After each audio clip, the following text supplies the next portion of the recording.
I talk to people very frequently whose families have provided them with too much protection. And they know it themselves, and that means they're deprived of necessity. You know, one of the things that you see in the United States, for example, is that the children of first-generation immigrants often do better than their children. And the reason for that is that the children of first-generation immigrants have necessity driving them.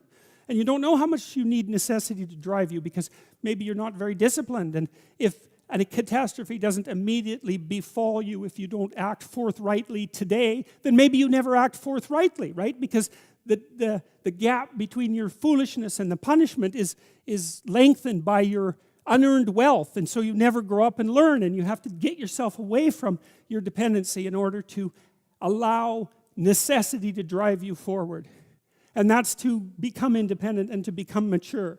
And I think part of what's happening in our culture is that the force that's attacking the forthright movement forward of young men in particular is afraid of the power of men, because it's confused about the distinction between power and authority and competence.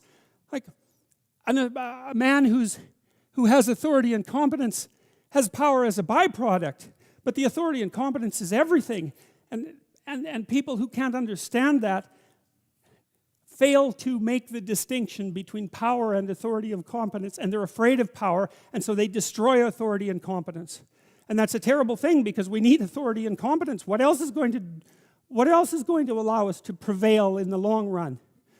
And so you get away from your country, and you get away from your kin, and from your father's house, right? And you go out there and you establish yourself in the world. It's a call to adventure. That's what the first lines in the Abrahamic story is, a call to adventure. So, great, unto a land that I will show you. Well, you know, what does that mean? You know, one of the things that I've been struck very hard by a number of writers, Carl Jung obviously among them. I mean, he wrote things like Nietzsche that if you understand them, they just break you into pieces, you know. And one of the things that Jung understood and the psychoanalysts understand, it's one of the most terrifying elements of psychoanalytic thinking, is very tightly allied with religious thinking, which is that you are not the master of your own house. There are spirits that dwell within you, meaning you have a will and you can exercise a certain amount of conscious control over your being, but there are all sorts of things that occur within you that seem to be beyond your capacity to control. Your dreams, for example, that's a really good example, or your impulses, for example. You might think of those as so foreign from you that you don't even want them to be part of you. But more subtly even, how about what you're interested in, what compels you? Like, where does that come from? Exactly. Because you can't conjure it up of your own accord, you know. So if you're a student and you're taking a difficult course, you might say to yourself, well, I need to sit down and study for 3 hours. But then you sit down and that isn't what happens. Your attention goes everywhere. And you might say, well, whose attention is it then if it goes everywhere? Because you say it's your attention. It's like, well, if it's your attention, maybe you would be able to control it. But you can't. And so then you might think, well, Jen, just exactly what the hell is controlling it? And you might say, well, it's random. Well, it better not be random. I can tell you that. That happens to some degree in schizophrenia. There's an element of randomness in that. It's not random. It's driven by the action of phenomena that I think are best considered as something like subpersonalities, although even that's only a partial description. You can't make yourself interested in something. Interest manifests itself and grips you. That's a whole different thing. And so what is it that's gripping you? And how do you conceptualize that? Is that a divine power? Well, it's divine as far as you're concerned, because it grips you and you can't do anything about it. And so there's a calling in you towards what you're compelled by and what you're interested in. And sometimes that might be very dark and sometimes not. But you're compelled forward by your interest. And so the idea that what moves you away from your country and your father's house and the comforts of your childhood home is something that's beyond you and that you listen to and hearken to. That's exactly right. And you can say, well, I don't want to call that God. It's like, it doesn't matter what you call it exactly. It doesn't matter to what it is, what it's called. It still is. And if you don't listen to it, that's the other thing. If you don't listen to it, and I've been a clinician and talked to enough people now, as old as I am, to know this absolutely. If you do not listen to that thing that beckons you forward, you will pay for it like you cannot possibly imagine. You'll have everything that's terrible about life in your life and nothing about it that's good. And worse, you'll know that it was your fault and that you squandered what you could have had. So, this is not only a calling forth, but a warning. Unto a land that I will show thee. And that's it, that I will show thee. And you don't want to be too concrete about this, you know. There's all sorts of new territories that you can inhabit. There's abstract and conceptual territories. If you go to university and you study biology or you study physics or any discipline, you're in a territory, right? You're in the territory that all the scholars have established. And then as you master the discipline, you move out beyond the established territory into the unknown. And that's a new land, right? Maybe it's even a land of your enemies, for that matter. But it's a new land. The frontier is always in front of you. And so, you know, when the earth was less inhabited than it is now, the frontier was the psychological frontier and the geographical frontier was the same thing, and now they've separated to some degree because there's not so much geographical frontier. But the frontier is a place that never disappears, and the land that's beyond the land that you know is always there, and it's always where you should go. And all of that's packed into these, 4 phrases. So when I've been thinking about narrative, you look at the world through a story. You can't help it. And the story is what gives value to the world, or the story is what you extract from the value of the world. You can look at it either way. You're somewhere and it's not good enough, right? That's the eternal human predicament. Wherever you are isn't good enough. And to some degree that's actually a good thing, because if it was good enough, well, there's nothing for you to do. So it's actually maybe a good thing that it's insufficient. And that might be why sometimes having less is better than having more.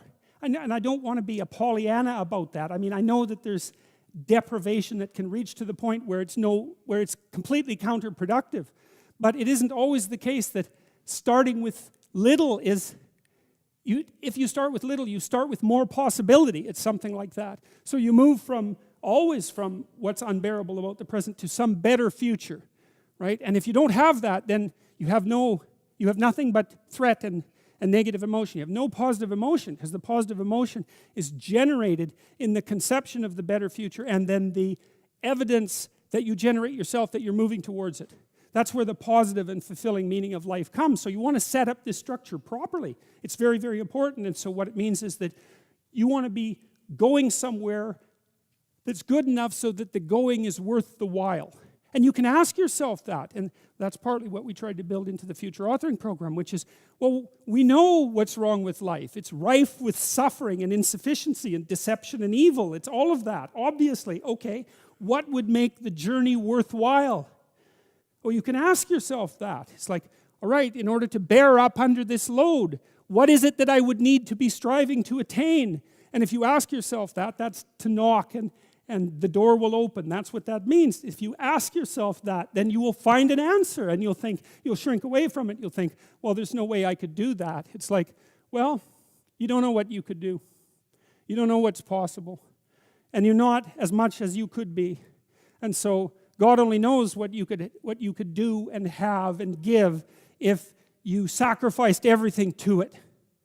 And that's the reason Abraham is constantly making sacrifices. And it's archaic, right? He's burning up like baby lambs. But well, they're alive. You know, that's something. And they're valuable, and that's something.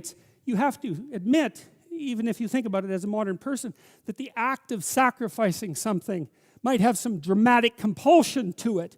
You know, to go out into a flock and to take something that's newborn and to cut its throat and to bleed it and to burn it. Might be a way of indicating to yourself that you're actually serious about something.